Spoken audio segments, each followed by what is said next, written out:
On this video I'm gonna show you how to do the cross-axis calibration in the Vortex. The process is the same for both the Nano and the original version with the remote sensor. So before you start, make sure that the bottom side of the Vortex or the remote sensor is clean from the sticky pads. It needs to be perfectly flat. And you need to take the unit of the helicopter, obviously. You plug the power. You can put the power there on the Vortex like you always do, but I will put it here because this gives just a single connection to the Vortex and it's a bit easier to move around. So that's powered on. On the remote sensor you will get a blue light, but on the Vortex Nano you will not get a blue light because at the moment there is no receiver connected, and it's flashing slowly red to tell you there's no receiver signal. But as long as the Vortex hasn't moved, it will be fine. So what you do next, you move to setup menu and scroll down to sensor. So the first screen is where you select the orientation. We're not interested in that. We are moving to the second screen where you can see the live display from the sensor. And what you do is you press and hold the minus buttons down, and after a while the calibration screen pops up.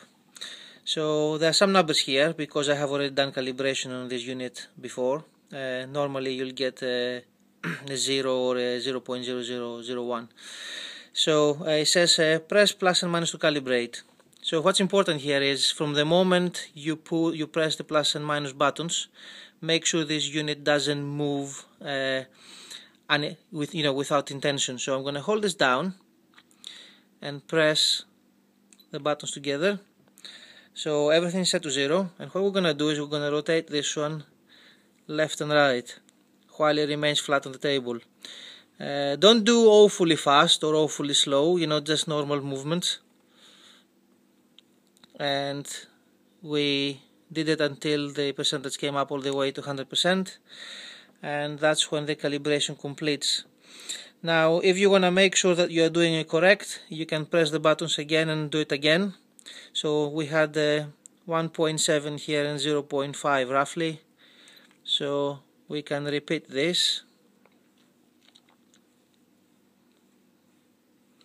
It needs to stay flat on the table at all times.